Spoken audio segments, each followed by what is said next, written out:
Hello, everyone. I'm back again after a day I missed yesterday. And that's only because it's been quite a difficult time this whole last month or more. Ever since March, it's been really bad, this pandemic in India. And we're losing loved ones. Everyone in India has lost someone they respected or loved or depended on, or who were their soulmates. That's exposing the vulnerability of our health, how fragile we really are with the confidence of science and all the gadgets and strong shelters we have made for ourselves. We had developed a confidence, and it's now coming as a virus that's so tiny, only an electron microscope can catch them, and they're intruding through the open gates. We have 9 open gates that take in and out things. Like with the years we hear, and there's a lot of intuitive output that it has. It's subtle. It seems like ear is only an input organ.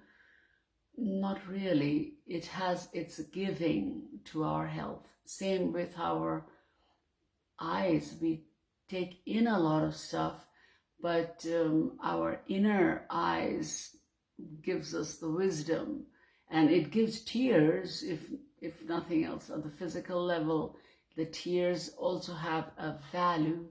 Crying is a tool, a cathartic tool to give us the power again to be strong, to gather ourselves up.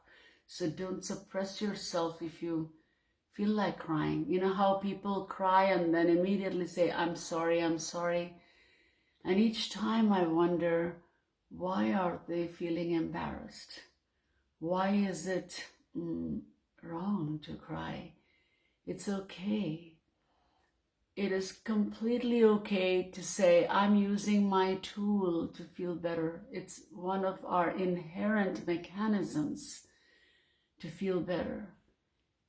And you might wonder, why am I saying this when I talk about living without plastic, living with less, or recycling do's and don'ts?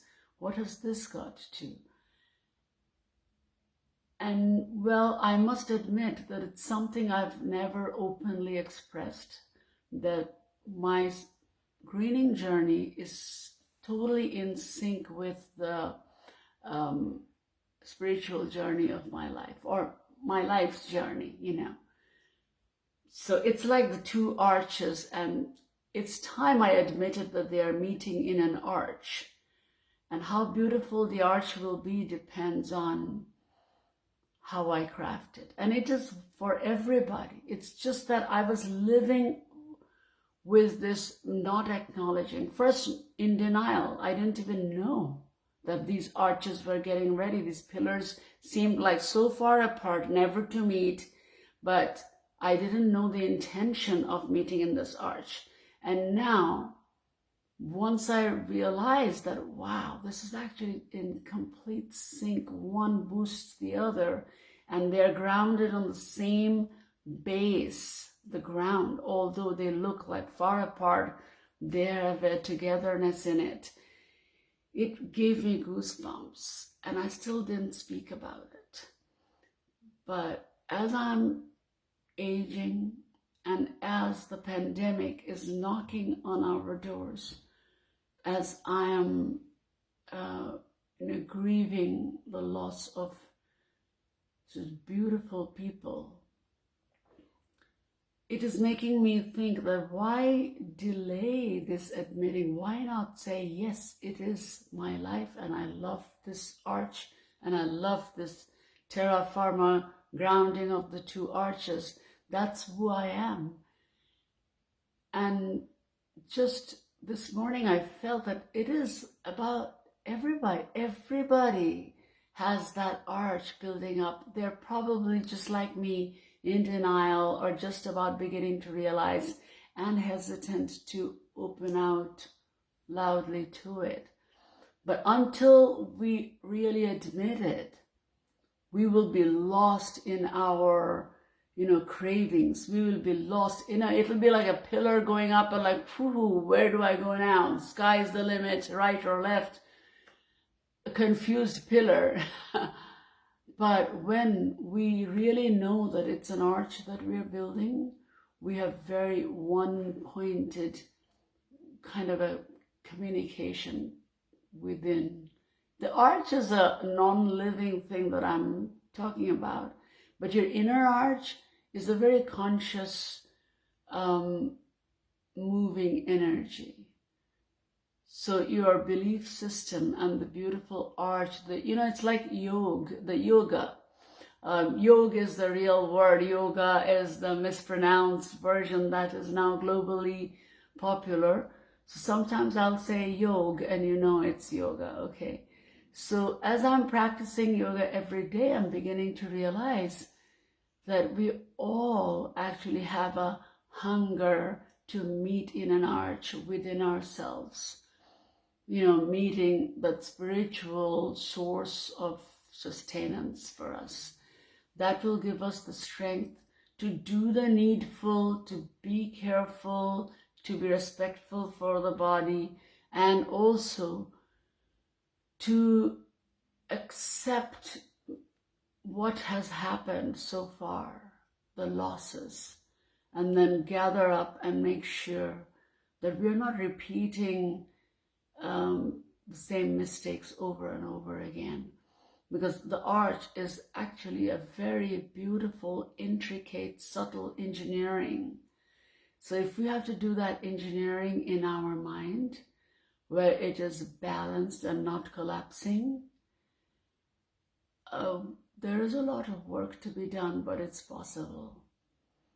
Internally, it is a beautiful closure, a culmination that we can do.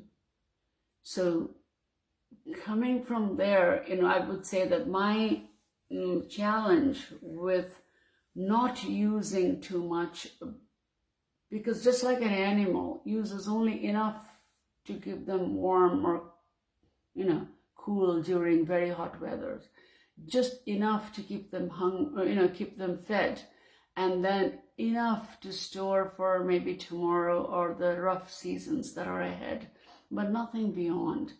I have been trying to do that. Little by little. Revolution actually takes a lot of courage. Maybe I didn't have that, but baby steps works with everybody. I'm starting with baby steps. So what are your baby steps? I know many of you are watching these regularly and loving it. I love your comments coming in, but also share your tips, because you never know who it might help. Okay, I will imbibe anything that I haven't been doing and anything that's amazing. So your baby step can be my stride and the other way around. So enjoy this day.